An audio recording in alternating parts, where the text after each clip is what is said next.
ทานสีสมบัติไสยสอนเจ้าของห้านได้ให้สัมภาษณ์ว่า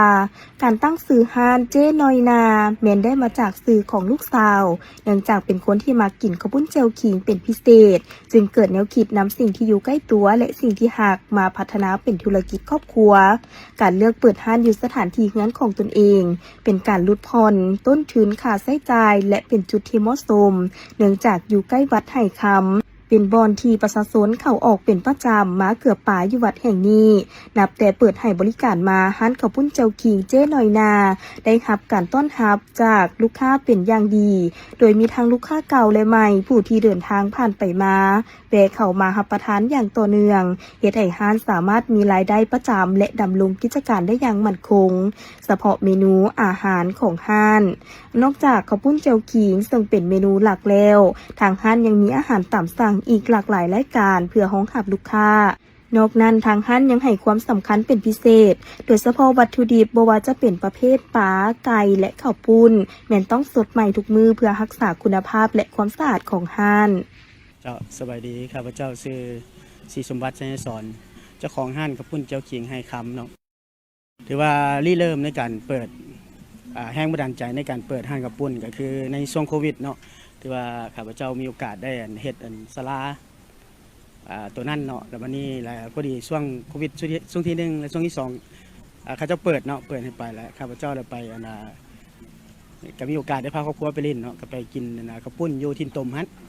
ไปแล้วเริ่มเจ้าของห้านซื้อน้อยหน้าก็คือลูกสาวล่ะเนาะเป็นตกปองตูบกับเจ้านะแล้ววันนี้เขาก็มาคิดบ้างว่าโอ้ศาลาเขาก็เฮ็ดแล้วแล้ววันนี้สถานที่จุดดึงดูดก็คือบอนเป็นบ่อนเกลือปลาของเมืองสยถานี่เนาะถือว่าเป็นจุดเด่นในการที่ว่าคนที่ว่ามาเล่นมาเที่ยวเนาะมาเกลือปลาบ่ว่าจะเป็นภายในเมืองภายในนครหลวงฮอดต่างแขวงเนาะถือว่าเข้าไปต่างแขวงก็มีโอกาสได้ว่าข้าเจ้าว่าบ่อนเกลือปลาก็ถือว่าเป็นชื่อเสียงที่ว่าโด่งดังเนาะฉะนั้นเขาก็มีแรงบันดาลใจว่าลูกค้าก็น่าจะบ่ซอกยากหลายฉะนั้นก็เลยว่าตัดสินใจล้มกับครอบครัวก็เลยว่าสร้างห้านข้าวปุ้นขึ้นมาเนาะโดยเอาซื้อก็คือซื้อลูกสาวกกฮั่นอายุแท้11 ปีแต่ว่าตอนนั้นในช่วงนั้นเพิ่นเล่น Facebook เนาะแบบว่าในช่วงโควิดแบบว่าไปใส่บ่ได้เด้ก็มีแต่มาไล่สดเล่นแล้วเพิ่นเอิ้นเพิ่นเองว่าเจ้น้อยนาก็เลยว่าลงกับครอบครัวแล้วก็ได้ซื้อห้านข้าวปุ้นเจ้น้อยนานี่ขึ้นมาเนาะเฮาเปิดแท้ๆก็ในช่วงปี2019ประมาณกลางๆปีมาแล้วมาช่วงนึงก็ได้เบรกแล้วก็ขายออนไลน์แด้แล้วก็มาเปิดช่วงลักๆแท้ๆก็ช่วงเพิ่นเปิดปล่อยให้คนไปมาเนาะโควิดที่ว่าเป็นประกาศเนาะที่ว่าอันนั้นวันนี้แต่ก่อนเห็นมันอยู่ฟ้าบางนั้นพอเพียงแต่มีแต่2 ตูบ 3 ตูบแล้วหลังจากนั้นตะกี้พอดีดินตอนนี้เพิ่นสิง่ายออกเฮาก็เลยว่ามาจับจองเอาดินตอนนี้ก็เลยมาสร้างตูบตึงประมาณ9 ตูบก็ตะกี้ก็แถวนี้แท้เฮ็ดเป็นเดินบุญเนาะก็คิดว่า9 ตูบแล้วก็นั่งลิ้นบุญตีบุญไปน้ำแต่เวลาเฮามาเฮ็ดแล้วล่ะคือว่ามันก็ตอบโจทย์ลูกค้าก็ค่อนข้างว่าหลายก็หลักๆก็คือว่าละคนมานี่จะมาซอกกินข้าวฉะนั้นเฮาก็เลยว่าได้ขยายจากเฮ็ดเดินบุญแล้วก็ได้มาเฮ็ดเป็นเพิ่มเป็นโต๊ะถึงมาฮอดปัจจุบันเนาะถือว่าลูกค้าก็ค่อนข้างคือว่าหลายสมควรเนาะเป็นต้นคือเสาร์อาทิตย์นี่ถือว่า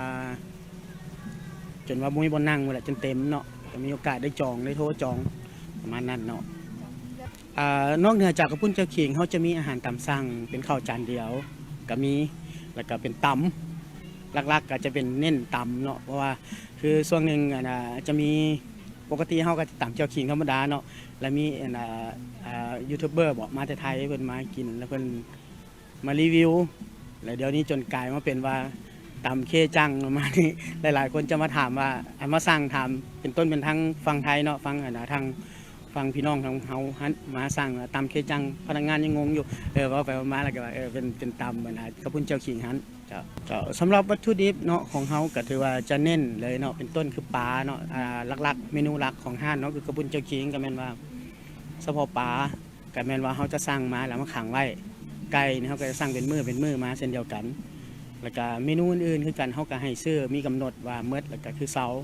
เฉพาะคือบางคนมีแขกมาว่าเอ้าคือได้ขายดีคือบ่เพิ่มแต่ตัวนี้เฮาก็ถือว่าได้เบรกเนาะประมาณโมง 2-3 โมงสุดๆก็ประมาณ4 โมงก็ถือว่าเฮาก็ได้เบรกสำนั้นแม่นก็ปุ้นถือว่าบีบใหม่ถือว่าเฮาสั่งแป้งมาตั้งแต่ต้นฉบับเลยเนาะคือบันหอมจะมาส่งให้เฮาแล้วล่ะเอาแป้งมาบีบกับที่เลยถือว่าสุดถ้วยเขาเอิ้นบีบสุดต่อสุดเลยประมาณนี้จะบ่ได้บีบค้างไว้เจ้าข้าพเจ้าขอฝากนำท่านผู้ชมและท่านผู้ฟังเนาะเกี่ยวกับเรื่องสถานที่ห้านขบุญเจ้าเข่งของพระเจ้าเนาะถือว่าติดกับบอนเกือบป่าวัดไฮคำเลยที่ว่าเป็นปลายล้ายปลาขับปลาสวายเนาะเข้ามาในวัดเลยแล้วละเกือบป่าแล้วละจะกลับแนมกลับขึ้นมาแล้วจะอยู่เบื้องขวามือห้านของเขาจะเป็นเฮือน2 สั้นเนาะไปบ่ฮอดจอดบ่ถึงสามารถติดต่อโทรหาได้เนาะ55262926 55900606เจ้าพร้อมนั้นท่านศรีสมบัติไสยศรยังให้ฮู้ตื่นอีกว่าในอนาคตทางห้านมีแผนจะพัฒนารูปแบบการบริการและเพิ่มเมนูอาหารให้หลากหลายขึ้นทางนี้ก็เพื่อเป็นการรองรับกลุ่มลูกค้าในอนาคตพร้อมทั้งเป็นการวางพื้นฐานธุรกิจของครอบครัวให้มีความมั่นคงในระยะยาวสำหรับท่านใดที่เดินทางผ่านเส้นทางดังกล่าวหรือมีแผนมาเกือบป่าอยู่วัดแห่งนี้ก็สามารถแวะมาชิมอาหารของทางห้านได้นอกจากบรรยากาศและอาหารของห้านแล้วทางห้านยังมีปลาแดกต่ำแซ่บไว้ให้บริการแก่ลูกค้าตื่มอีกซึ่งห้านตั้งอยู่บ้านไห่คำเมืองไซสิทธานครหลวงจันทร์พิธีวางศิลาฤกษ์โครงการก่อสร้างสุขศาลาบ้านโป่งเมืองคงเซโดนแขวงสารวันโดยการเข้าร่วมของท่านนางบุญโฮมโงนกระเสริมสุขหัวหน้าแผนกสาธารณสุขแขวงสารวัน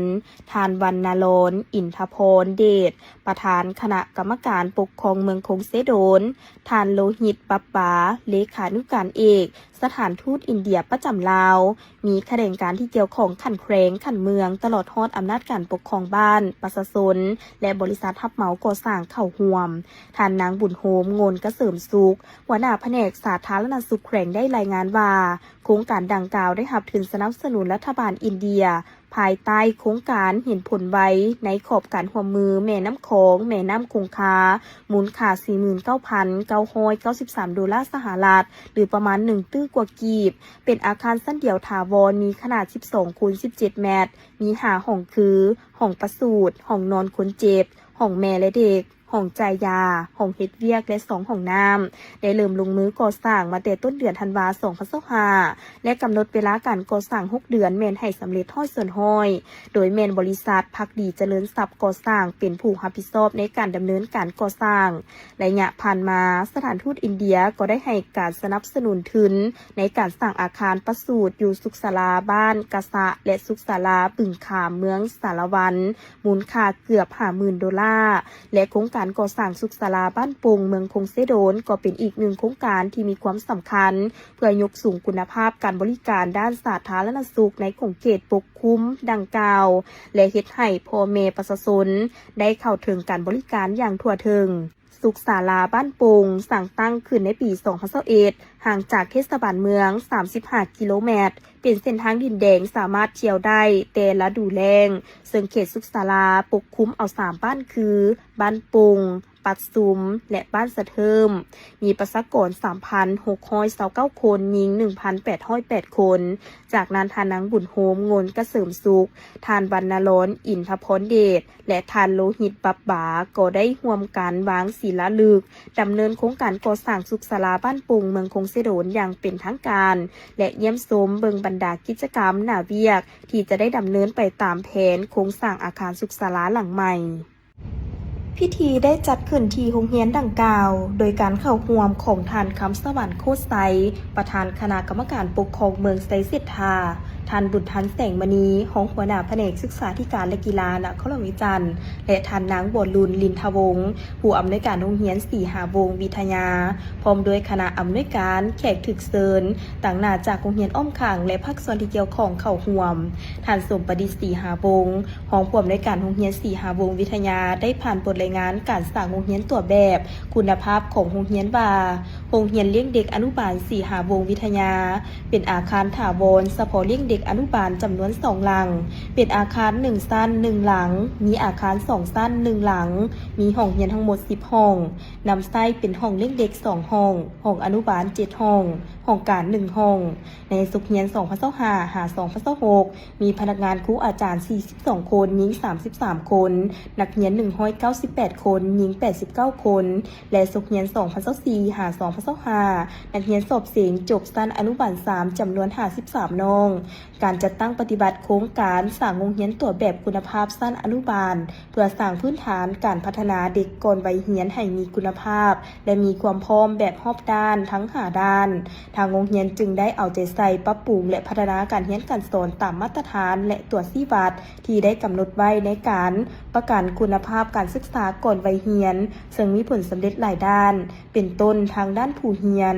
ทางโรงเรียนได้รับเด็กอายุแต่8เดือนหา6ปีโดยบ่มีการจำแนกเพศหญิงชายมีการติดตามการมาเรียนขาดเรียนของเด็กในทุกๆมื้อโดยได้มีการบันทึกการขาดเรียนอย่างละเอียดเน้นสอนให้เด็กมีมารยาทมีความกล้าหาญกล้าแสดงออกมีสุขภาพแข็งแรงเจริญเติบโตตามวัยและมีพัฒนาการทางทั้ง5ด้านเช่นด้านทางกายอนามัยและความปลอดภัยพัฒนาการด้านอารมณ์จิตใจพัฒนาการด้านสังคมพัฒนาการด้านสติปัญญาและความรู้ทั่วไปและการพัฒนาการด้านภาษาโดยเด็กทุกคนมีปึ้มติดตามพัฒนาการเด็กด้านการเรียนการสอนครูสอนมีวุฒิที่จบสายวิชาเฉพาะเกี่ยวกับการศึกษาก่อนวัยเรียนครูมีแผนการสอนบทเรียนที่ครบถ้วนตามกระทรวงศึกษาธิการและกีฬาในพิธีครั้งนี้ได้มีการแสดงศิลปะจากน้องนักเรียนรายงานสภาพการเคลื่อนไหวของโรงเรียนในระยะผ่านมาผ่านข้อตกลงโรงเรียนแบบคุณภาพและมอบไปยั่งยืนให้โรงเรียนพร้อมทั้งหลั่นคล้อง9บาทและเปิดป้ายโรงเรียนตัวแบบคุณภาพอย่างเป็นทางการ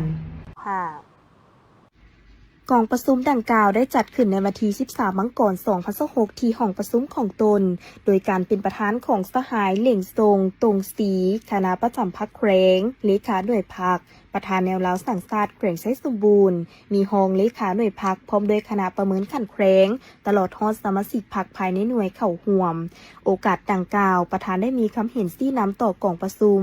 ซึ่งการประเมินหน่วยพรรคปลอดภัยเข้มแข็งหนักแน่นแม้นเพื่อตีราคาคืนผลการจัดตั้งปฏิบัติการเคลื่อนไหวด้วยการพรรคในระยะ1 ปีผ่านมาที่ได้ปฏิบัติตามหาเนื้อในของการก่อสร้างหน่วยพรรคปลอดภัยเข้มแข็งหนักแน่นทั้งเป็นการสร้างความเข้มแข็งด้านการเมืองแนวคิดที่จะต้องได้กวดกาคืนความเชื่อมั่นคุณสมบัติศีลธรรมปฏิบัติและแบบแผนวิธีเฮ็ดเวียกของสมาชิกพรรคภายในหน่วยแนวเล้าสั่งศาสตร์หาประการให้สมาชิกพรรคทุกสหายมีความหนักแน่นทางด้านการเมืองและเป็นแบบอย่างที่ดีให้แก่ประชาชนบรรดาเผ่านอกนี้ประธานยังได้เรียกร้องให้บรรดาสหายสมาชิกพรรคภายในหน่วยจงพร้อมกันประกอบคำคิดคำเห็นตำหนิก่อสร้างช่วยเหลือซึ่งกันและกันด้วยความจริงใจสร้างสรรค์และหลีกเลี่ยงแนวคิดอคติรักษาได้ความสามัคคีเพื่อซ่อให้เห็นจุดดีจุดอ่อนข้อคงค้างของบรรดาสมาชิกพรรคแต่ละสหายในหน่วยจากนั้นสมาชิกพรรคแต่ละสหายก็ได้ผ่านไปสำรวจและตีราคาตนเองพร้อมทั้งให้หมู่คณะประกอบคำเห็นก่อสร้างช่วยเหลือซึ่งกันและกันเพื่อปรับปรุงแก้ไขจุดอ่อนและเฮ็ดให้การจัดตั้งปฏิบัติเวียกงานดีขึ้นกว่าเก่าในต่อหน้าพร้อมกันนี้ยังได้รับฟังการผ่านบทสรุปการตีราคาการก่อสร้างในพรรคปลอดภัยเข้มแข็งนักแน่นประจำปี 2025และที่ทางแผนการประจำปี 2026ของในพรรคในเล้าสั่งศาสตร์แขวงไซสมบูรณ์ตื่นอีกซึ่งผลของการประเมินเห็นว่าสามารถประเมินสมาชิกพรรคแข่งได้12สหายหญิง4สหายบ่มีสมาชิกอ่อนและเสียธาตุขาดคุณซึ่งการประเมินหน่วยพรรคแม่นได้ประเภทแข่งพิธีดังกล่าวได้จัดขึ้นที่สโมสรโรงเรียนมัธยมสมบูรณ์เทศบาลเมืองเวียงภูคาโดยเป็นประธานของท่านสมหวังมณีสอนหัวหน้าห้องการศึกษาธิการและกีฬาเมืองให้การเข้าร่วมโดยท่านท้องสอนอาจผาสุขห้องหัวหน้าแผนกศึกษาธิการและกีฬาแขวงมีห้องหัวหน้าห้องการศึกษาธิการและกีฬาเมืองมีคณะรับผิดชอบควบคุมยาเสพติดผู้อำนวยการโรงเรียนหัวหน้าหมวดน้องนักเรียนท่านกำเงินแก้วบุญทองของหัวหน้าองค์การศึกษาธิการและกีฬาเมืองได้รายงานผลสำเร็จการจัดตั้งปฏิบัติการสร้างโรงเรียนให้เป็นโรงเรียนปลอดยาเสพติดซึ่งองค์การศึกษาธิการและกีฬาเมืองได้เริ่มจัดตั้งปฏิบัติมาแต่สุขเรียน 2011 หา 2012 จนถึงสุกเฮียน 2024 หา 2025 เป็นเวลา 14 ปี ผ่านมาได้ประเมินได้ 13 สุกเฮียนติดต่อกัน เห็นว่าโรงเรียนกลุ่มเป้าหมาย 41 แห่งทั่วเมืองเวียงภูคาสามารถทับพองได้เป็นโรงเรียนปลอดยาเสพติดในนั้นมีโรงเรียนประถมศึกษา 31 แห่งคือ มัธยมตอนต้น 5 โรงเรียน ม.ปลายสนเผ่า 1 โรงเรียน มัธยมสมบูรณ์ 4 โรงเรียน โดยอิงใส่เงื่อนไขและขั้นตอนของการสร้างเป็นโรงเรียนปลอดยาเสพติดที่ทางกระทรวงศึกษาธิการและกีฬาวางออก หลังจากกำหนดได้กลุ่มเป้าหมายโรงเรียนที่จะสร้างให้เป็นโรงเรียนปลอดยาเสพติดแล้ว ก็ได้จัดตั้งให้มีคณะรับผิดชอบขันโรงเรียนและภาคส่วนเกี่ยวข้องเข้ามามีส่วนร่วมในการเคลื่อนไหวติดตามกิจกรรมคือ เก็บกำข้อมูลกำหนดเป้าหมายกลุ่มเสพกลุ่มเสี่ยงตามแบบฟอร์มแล้ววิเคราะห์วิจัยเฮ็ดกิจกรรมโฆษณาเผยแพร่ปลูกจิตสำนึกเกี่ยวกับความอันตรายของยาเสพติดกวดน้ำปัสสาวะเฮ็ดกิจกรรมเพื่อนสอนเพื่อนและติดตามขบวนกลุ่มเสพกลุ่มเสี่ยงลงประเมินผลในโรงเรียนสร้างนิติกรรมในการแก้ไขปัญหาต้านยาเสพติดในโรงเรียนศึกษากลุ่มเสพกลุ่มเสี่ยงและพัวพันกับผู้ปกครองเด็กจัดกิจกรรมต้านสิ่งเสพติดในโรงเรียนด้วยการแข่งขันกีฬาศิลปะและอื่นๆบรรดาโรงเรียนดังกล่าวที่ได้รับรองจะได้สืบโตวางแผนเคลื่อนไหวในต่อหน้าตื่มอีกเพื่อแนใส่ปลูกจิตสำนึกให้กลุ่มเด็กนักเรียนเข้าใจอย่างลึกซึ้งต่อกับผลท้ายของยาเสพติดในแต่ละปี โดยการมีส่วนร่วมขององค์การจัดตั้งต่างๆที่เกี่ยวข้องก็คือชุมชนและผู้ปกครองเด็กจุดประสงค์ก็เพื่อเป็นการแก้ไขปัญหาการแพร่ลามยาเสพติดอยู่ในโรงเรียนเพื่อให้คนรุ่นหนุ่มหลุดพ้นออกจากสิ่งเสพติดต้านและสกัดกั้นปรากฏการณ์หย่อท่อต่างๆที่สร้างความยุ่งยากและกดน่วงทวงดึงการพัฒนาศาสตร์พัฒนาเศรษฐกิจสังคมและการพัฒนาทรัพยากรมนุษย์โดยสมทบกับหลายภาคส่วนเข้ามามีส่วนร่วมเพื่อหาวิธีแก้ไขพร้อมเดียวกันก่อผ่านข้อตกลงเจ้าเมืองว่าด้วยการสร้างกลุ่มกองและสถานการศึกษาปลอดยาเสพติดและผ่านข้อตกลงของหัวหน้าแผนกศึกษาธิการและกีฬาแข่งว่าด้วยการย่องโยให้โรงเรียนปลอดยาเสพติดพร้อมทั้งกล่าวมอบไปย่องโยให้โรงเรียนเป้าหมายอย่างปีมังกร2026อยู่ที่ห้องว่าการปกครองเมืองจันทบุรีได้จัดกล่องประชุมเปิดกว้างครบคณะบริหารงานพรรคเมืองจันทบุรีครั้งที่ 5 สมัยที่ 8 โดยการเป็นเกียรติเข้าร่วมของสหายอนุภาพตุลาลมคณะเลขาธิการศูนย์กลางภาคเลขาคณะภาคประธานสภาประชาชนนครหลวงเมืองจันทร์สหายแก้วประเสริฐไสปัญญาเลขาคณะบริหารงานพรรคเมืองจันทบุรีมีกรรมการประจำภาคกรรมการภาคเมืองพร้อมด้วยภาคส่วนที่เกี่ยวข้องเข้าร่วมในพิธีสหายนางพินลาวันวงศ์บุภารองเลขาคณะบริหารงานภาคหัวหน้าคณะจัดตั้งเมืองจันทบุรีได้ผ่านทางบทสรุปการนำพาซี่นำการจัดตั้งปฏิบัติเวียกงานหอบด้านในระยะ1 ปีผ่านมาและทิศทางแผนการปี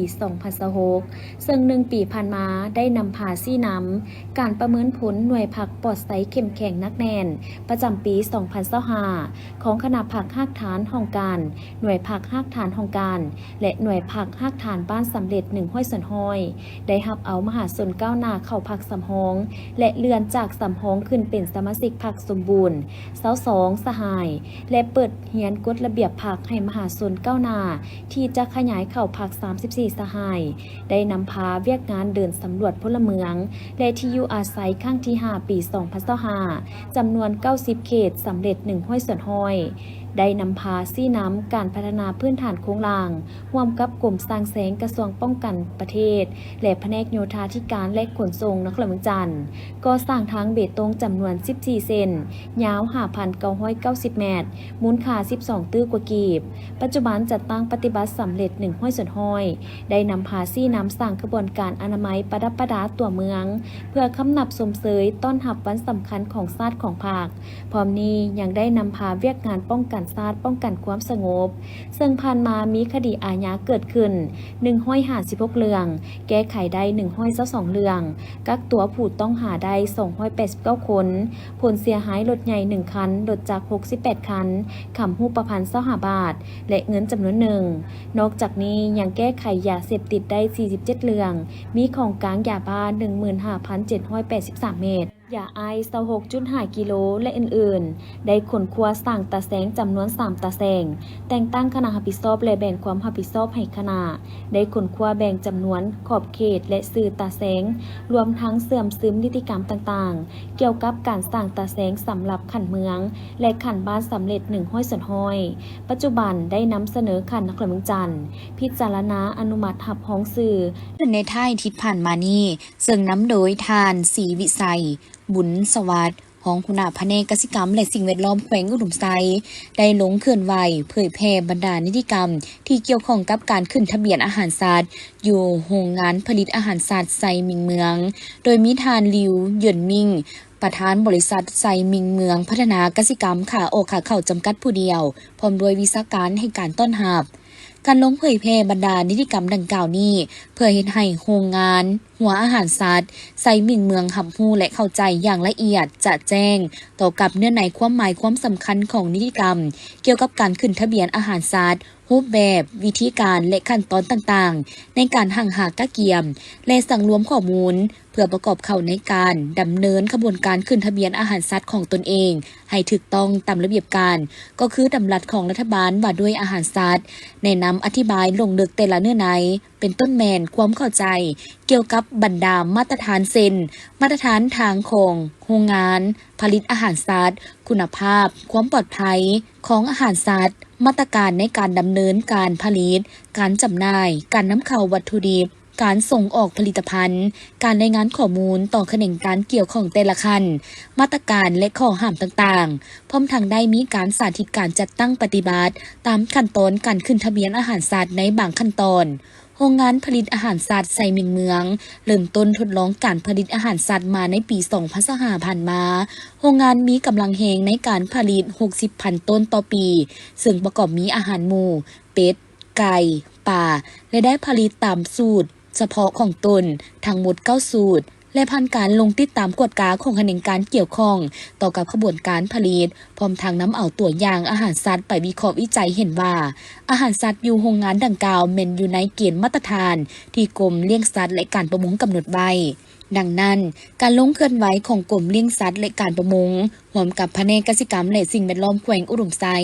นอกจากจะเป็นการเผยแพร่บรรดานิติกรรมและแนะนำวิธีการขั้นตอนการขึ้นทะเบียนอาหารสัตว์แล้วยังเป็นการสุกยูเฮ็ดให้โรงงานผลิตอาหารสัตว์ไซมิงเมืองได้ดำเนินกิจการให้ถูกต้องตามระเบียบการและสามารถจัดตั้งปฏิบัติการผลิตและจำหน่ายได้อย่างมีประสิทธิภาพในวันที่ 12 มังกรผ่านมาสหายทองวันธรรมวงศ์รองเลขาพรรคแขวงไซสมบูรณ์พร้อมด้วยแผนกการองค์การกรมกองที่เกี่ยวข้องของแขวงลงติดตามสุกยูเวียกงานก่อสร้างหักฐานการเมืองอยู่บ้านสำโทงเมืองหลงแจ้ง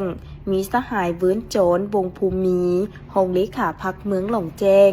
บรรดาห้องการที่เกี่ยวข้องตลอดฮอดคณะพรรคบ้านหน่วยงานก่อสร้างหักฐานการเมืองและพ่อแม่ประชาชนเข้าร่วม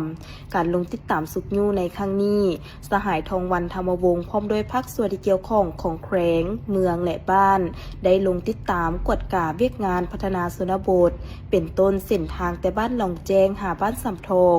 เส้นทางเสื่อมโจทย์ภายในบ้านระบบน้ำใส้และโรงเรียนมัธยมตอนต้นของบ้านพร้อมนี้ผู้เข้าร่วมได้รับฟังการรายงานย่อเกี่ยวกับการเคลื่อนไหวจัดตั้งปฏิบัติเวียกงานก่อสร้างหักฐานการเมืองในระยะ1 เดือนผ่านมาและทิศทางแผนการในต่อหน้าซึ่งตลอดระยะผ่านมาหน่วยงานก่อสร้างหักฐานการเมืองประจำบ้านสำโทงได้นำเอาแนวทางนโยบายของพรรคระเบียบกฎหมายของรัฐมาเผยแพร่ให้พ่อแม่ประชาชนภายในบ้านได้รับรู้และเข้าใจอย่างต่อเนื่องได้ป้องกันเวรยามสารวีภายในขอบเขตของบ้านในระยะเฉลิมฉลองวันชาติ2 ธันวาบุญกินเจียงของเผ่ามงปีใหม่สากลและในระยะกองประชุมใหญ่ผู้แทนทั่วประเทศครั้งที่12ของพรรคได้สุกยุส่งเสริมการผลิตเป็นสินค้าของพ่อแม่ประชาชนบรรดาเผ่าพร้อมทั้งช่วยเหลือพ่อแม่ประชาชนเก็บกู้ผลผลิตซ่อมแปลงระบบน้ำใส้และเส้นทางไปทำการผลิตภายในบ้านตามแต่ละระยะพร้อมนี้ผู้เข้าร่วมก็ได้ผัดเปลี่ยนประกอบคำเห็นคำเสนอและชี้แจงต่อกับปัญหาต่างๆที่เห็นว่ายังค้างคาเพื่อปรับปรุงแก้ไขให้บ้านสำโทงมีการพัฒนาที่ดีขึ้นกว่าเก่าโอกาสนี้สหายทองวันธรรมวงศ์ได้เรียกร้องมายังภาคส่วนที่ เกี่ยวข้องของแขวงและเมืองจงนำเอาคำเสนอของพ่อแม่ประชาชนภายในบ้านไปค้นคว้าและปรึกษาหารือนำคณะน้ำของตนเพื่อซอกหาวิธีการแก้ไขปัญหาให้ท่วงทันให้คณะพรรคคณะกรรมการปกครองเมืองและแผนกการองค์การกลุ่มกองของแขวงจงสืบโตใกล้สิทธิติดเทศส่งเสริมสุขยูสร้างเงินไขอันสะดวกให้แก่พ่อแม่ประชาชนและพนักงานลงก่อสร้างหักฐานการเมืองในการเคลื่อนไหวเวียกงานให้สำเร็จตามคาดหมายที่วางไว้นอกนั้นสหายยังได้เรียกร้องมายังพนักงานลงก่อสร้างหักฐานการเมืองจงสืบโตเพิ่มทวีความรับผิดชอบแก้ไขปัญหาปรากฏการณ์หย่อโทษต่างๆ ภายในบ้านและสืบโตพัฒนาชีวิตการเป็นอยู่ของพ่อแม่ประชาชนให้หลุดพ้นจากความทุกข์ยากพร้อมทั้งเป็นเจ้าการนำพาศึกษาพรมการเมืองแนวคิดให้พ่อแม่ประชาชนได้รับรู้และเข้าใจมีความเชื่อมั่นต่อการนำพาของพรรค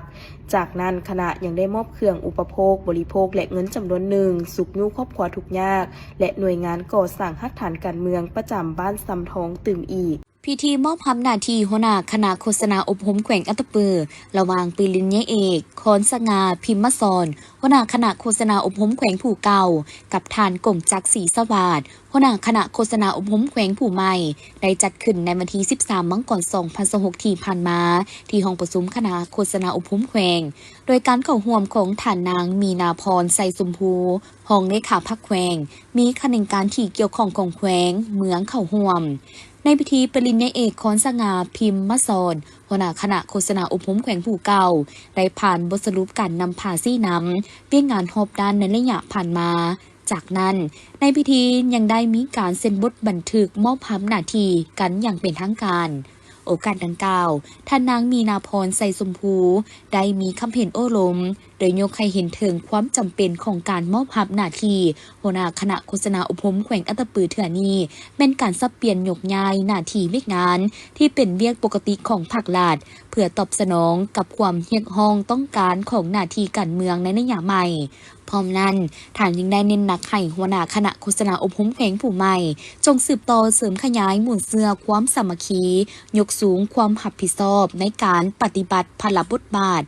สิทธิและหน้าที่ของตนให้สูงเอาใจใส่คนขั้วบรรดานิติกรรมที่เกี่ยวข้องกับหน้าที่วิงานเพื่อเป็นบอนอิงในการจัดตั้งปฏิบัติเพิ่มทวีความสามัคคีในหมู่คณะให้สูงแบ่งเวียกงานในความรับผิดชอบให้จัดแจ้งสืบต่อนำพาซี่น้ำเวียกงานโฆษณาอบรมให้มีทางก้าวขยายตัวดีขึ้นในวันที่13มังกร2025ที่ห้องว่าการปกครองเมืองไซบูทองแขวงสวรรณเขตได้จัดกองประชุมการเกี่ยมความพร้อมบ้านเลือกตั้งสภาแห่งชาติสุดที่10และสภาประชาชนแขวงสุดที่5ขึ้นอย่างเป็นทางการโดยการเป็นประธานของปริญญาเอกวันแสงแก้วบุญพันธ์เลขาคณะบริหารงานพรรคเมืองไซบูทองมีคณะประจำพรรคเมืองกรรมการพรรคเมืองหัวหน้าห้องการคณะอนุกรรมการเลือกตั้งขันเมืองเข้าร่วมกองประชุมทานสมพิษสยะบวชศรีหัวหน้าห้องว่าการปกครองเมืองได้ขึ้นผ่านมติแต่งตั้งคณะกรรมการเลือกตั้งเมืองไซบูทองเพื่อดำเนินการเลือกตั้งว่าด้วยการแต่งตั้งอนุกรรมการช่วยเวียกเพื่อกะเกี่ยมและดำเนินการเลือกตั้งสมาชิกสภาแห่งชาติสุดที่10และสภาประชาชนแขวงสุดที่5จากนั้นบรรดาคณะประจำพรรคเมืองคณะรับผิดชอบต่างก่อได้ขึ้นประกอบคำคิดคำเห็นเกี่ยวกับวิธีการจัดตั้งปฏิบัติการเกี่ยมความพร้อมในบ้านเลือกตั้งสภาแห่งชาติสุดที่10และสภาประชาชนแขวงสุดที่5นี้ให้ได้รับผลดีและมีประสิทธิภาพในทั่วเมืองไซบูทองประกอบมีหน่วยหีบบัตรทั้งหมด46หน่วยทั้งนี้ก็เพื่อเฮ็ดให้แต่ละอนุกรรมการเลือกตั้งขันเมืองกำเน้นเนื้อในสำคัญของกฎหมายว่าด้วยการเลือกตั้งสภาแห่งชาติสุดที่10และสภาประชาชนแขวงสุดที่5ดำเนินถูกต้องตามกฎหมายสอดคล้องกับสภาพตัวจริงของแต่ละท้องถิ่นและมีประสิทธิผลเอกสารคำแนะนำคณะกรรมการระดับชาติเกี่ยวกับการเพิ่มทวีนำพาซี่นำเวียกงานป้องกันชาติป้องกันความสงบให้แก่การเลือกตั้งสภาแห่งชาติสุดที่10และสภาประชาชนแขวงสุดที่5ในตอนท้ายพิธีปริญญาเอกวันแสงแก้วบุญพันธ์ได้โอลมเน้นหนักหลายปัญหาต่อกับการจัดตั้งปฏิบัติบ้านเลือกตั้งสภาแห่งชาติสุดที่10และสภาประชาชนแขวงสุดที่5ที่จะมาถึงนี้แม้นต้องรับประกันให้บรรลุ4ห้อยส่วนห้อยมีความสงบความเป็นระเบียบเรียบร้อยมีผลสำเร็จ อันดีงามและให้บรรดาสหายที่ถูกแต่งตั้งจงเอาใจใส่ปฏิบัติเวียกงานการเลือกตั้งสุดนี้ให้ได้ดีหลีกเว้นบ่ให้มีบัตรตายพร้อมทางเก็บกำไรซื้อแรงงานลาวที่ไปออกแรงงานอยู่ต่างประเทศที่บ่สามารถใช้สิทธิ์ปอนบัตรและสามารถมาใช้สิทธิ์ปอนบัตรให้ได้รับผลสำเร็จตามระดับคาดหมายพิธีเซ็นสัญญาสนับสนุนการแข่งขันบันเตะซิ่งขันทันนายกรัฐมนตรีระหว่างสหพันธ์บันเตะแห่งชาติลาวและธนาคาร ST ได้จัดขึ้นในวันที่ 13 มกราคม 2026 ที่สำนักงานใหญ่ธนาคาร ST นครหลวงเวียงจันทน์โดยการเข้าร่วมของทานไซญาไซสุริวงศ์รองประธานสภาบริหารธนาคาร ST และบริษัท ST Group จำกัดทานวีเพชรศรีหาจักรประธานสหพันธ์บันเตะแห่งชาติลาวพร้อมด้วยผู้อำนวยการห้องการบริหารคณะบริหารงานพนักงานทั้งสองฝ่ายเข้าร่วมท่านเอกราชรัตนาจารย์รักษาการผู้อำนวยการใหญ่ธนาคาร ST กล่าวว่าต่างหน้าธนาคารและกลุ่มบริษัท ST รู้สึกเป็นเกียรติและภาคภูมิใจที่ได้มีส่วนร่วมส่งเสริมกีฬาบันเตะโดยเฉพาะการแข่งขันกีฬาบันเตะซิ่งขันพนาธานนายกรัฐมนตรีแห่งสาธารณรัฐประชาธิปไตยประชาชนลาวในฤดูกาล 2025-2027 เพื่อให้วงการบันเตะลาวมีบรรยากาศคึกคืนและเฮ็ดให้นักกีฬามีการพัฒนาที่ดีเป็นก้าวสำหรับการสนับสนุน2ตื่อนี่เขาจะแบ่งออกเป็น2เฟสเนาะแน่นอนตัวตื่อหนึ่งทวิตนั่นก็เกี่ยวกับซัพพอร์ตอุปกรณ์นี้ต่างๆรวมทั้งการฝึกซ้อมนี้ต่างๆเกี่ยวกับนักกีฬานี้เนาะและอีกตื่อหนึ่งก็เป็นเรื่องของจัดการแข่งขันโดยเฉพาะเจาะจงเลยจ้ะในรูปแบบของในระหว่างตัวนี้นอกจากเรื่องของการสนับสนุนการแข่งขันแล้วเฮาในระหว่างนี้ก็สิเป็นการส่งผลิตภัณฑ์ของธนาคาร ST ของเพื่อให้บอกว่าจะเป็นนักกีฬาหรือทีมแข่งขันนั้นให้มีการรับทราบหรือว่าได้นำใส่ผลิตภัณฑ์ของ ST เคียงคู่กันไปถึงจะในระหว่างนี้ก็จะมีการโฆษณาร่วมกันบอกว่าจะเป็นเรื่องของการสร้างระดมหรือว่าทั้งให้เกี่ยวกับผู้เข้าร่วมหรือว่านักผู้ชมนี้รับทราบในวงการตัวนี้หลายเพิ่มขึ้นจะเกี่ยวกับการอยากให้มีส่วนร่วมนั่นแหละเกี่ยวกับตัวนี้เพราะว่าเขาจะเหตุผลิตภัณฑ์แล้วก็ซื้อโฆษณาร่วมกันระหว่าง2ผ่านมาเขาก็มีจำนวนหนึ่งนอกจากตัวกีฬาเตะบาสเนาะบอกว่าจะเป็นเรื่องของกีฬาแบดมินตันหรือว่ากีฬาอื่นๆที่มีผ่านเข้ามาก็มีพอจำนวนหนึ่งอยู่จ้ะนี่สำหรับการสนับสนุนตัวส่วนอื่นๆก็มีความเป็นไปได้ในการสนับสนุนเพราะว่าเขาก็มีการมีความตั้งใจอยากส่งเสริมกีฬาบาสเตะอยู่แล้วจ้ะแต่ในส่วนของรายละเอียดต่างๆในแต่ละรายการก็อาจจะได้เบิ่งขึ้นเพิ่มเติมเพื่อในรูปแบบของจะสนับสนุนในรูปการใดจ้ะก็อยากฝากถึงบรรดาผู้ที่มีความสนใจในการกีฬาเตะบาสเนาะเขาร่วมในการเสียแล้วก็มีการร่วมในตัวนี้ครั้งนี้ก็ถือว่าอยากให้บรรดาทานเขาร่วมกันเฮ็ดให้วงการกีฬาเตะบาสของพวกเราได้รับความนิยมแล้วก็สามารถได้รับความนิยมหลายขึ้นเพิ่มหมดจ้ะ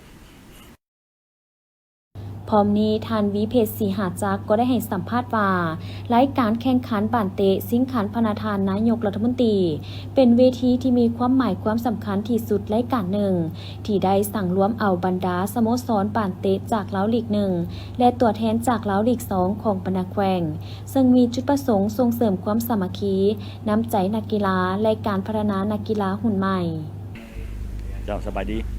วันนี้ก็เป็นบรรยากาศหนึ่งเนาะที่เราได้ว่าเซ็นบทบันทึกแล้วก็สัญญาร่วมกับ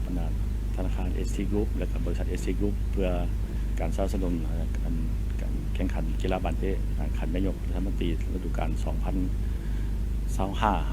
2025-2027 เนาะโดยเป็นมูลค่ารวมทั้งหมด2ตื้อกีบโดยมันจะจ่ายให้ปีละ1ตื้อกีบแต่ละฤดูกาลการแข่งขันนายกนี้ก็เป็นการแข่งขันตั้งแต่มีทีมเข้าร่วมในลีก1และลีก2เนาะของทั่วประเทศฉะนั้นก็มีความหมายความสำคัญหลายสำหรับวงการกีฬาบันเตะเพื่อการพัฒนาของสโมสรต่างๆที่จะเข้ามาสู่สโมสรอาชีพซึ่งตัวอย่างเป็นสโมสรจากต่างแขวงคือสโมสรลีก2เนาะก็มีหลายๆแขวงที่ว่าได้สำเร็จและก็ได้เข้าร่วมถึงว่าจะได้เตะกับทีมลีก1ก็มีเป็นนิมิตหมายอันนึงที่ว่าการพัฒนาตัวเองให้ก้าวขึ้นแล้วก็เงินอุปถัมภ์นี้พวกเขาจะไปนำใช้ในการค่าสิ้นเปลืองต่างๆของการแข่งขันเนาะแล้วกับ ของแต่ละนัดแต่ละแผนตามแผนของสหพันธ์ตามเป้าหมายของผู้ประถมให้นั่นเป็นเป้าหมายของสำคัญอันหนึ่งและอันที่สองก็เป็นว่าพวกเขาจะได้ขึ้นค่ารางวัลจากตัวเก่าขึ้นเป็น300 ล้านปีนี้รางวัลที่1จะได้รับ300 ล้านและรางวัลที่2จะได้รับ100 ล้านซึ่งจะประกาศเป็นทางการในไวๆนี้ในมื้อนี้แหละเพราะว่าจะฮอบของชนะเลิศและจะซิ่งกันในมื้อวันเสาร์นี้จากบูทีมใดเนาะซึ่งมื้อนี้ก็กำลังแข่งกันในฮอบของชนะเลิศอยู่2 สนามอยู่หลวงพ่อบางสนาม1และสนามราคาของสนามกองทัพสนาม1กำลังแข่งกันอยู่เวลานี้เนาะหลังจากจบฤดูกาลนี้แล้วพวกเขาจะมี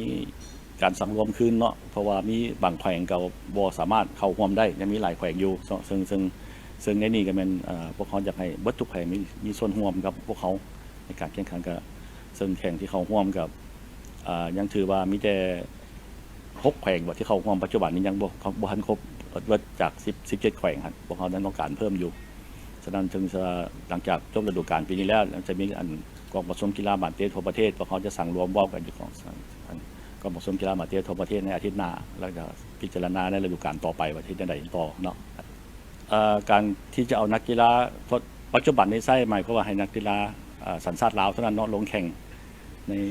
ทุกสโมสรต้องมีนักกีฬาสัญชาติลาวเท่านั้นเนื่องจากว่าสโมสรอยู่ในลีก2มันบ่มีนักกีฬาต่างประเทศเนาะฉะนั้นเพื่อบ่ให้การเอาเปรียบกันและการพัฒนานักเตะลาวเนี่ยฉะนั้นเฉพาะขันนายกนี้เพราะเขายังจะยืดไม่เป็นนักเตะลาวที่ลงแข่งได้เท่านั้นบ่มีนักกีฬาต่างประเทศเนาะส่วนลีก1เท่านั้นที่จะมีนักกีฬาต่างประเทศซึ่งตัวนี้จะใช้หลักการตัวนี้ไปตลอดอยู่สุดท้ายนี้ก็ฝากทั้งกองเชียร์ของสโมสรต่างๆเนาะที่จะไปเชียร์ในนัดชิงชนะเลิศนี่ผู้ใดชนะในมื้อนี้ก็ขอฝากว่าให้เดินทางไปหลวงพระบางเนาะเนื่องจากว่าอยู่หลวงพระบางเขาก็มีการเดินทางสะดวกฉะนั้นยังบ่ฮู้เทื่อว่าสโมสรใดที่จะได้เข้าชิงชนะเลิศใน2 สโมสรในมื้อวันเสาร์นี้เนาะวันที่17นี้จะเริ่มแข่งเวลา 2 โมงที่สนามกีฬาบาสเกตหลวงพระบางเจ้าขอบใจ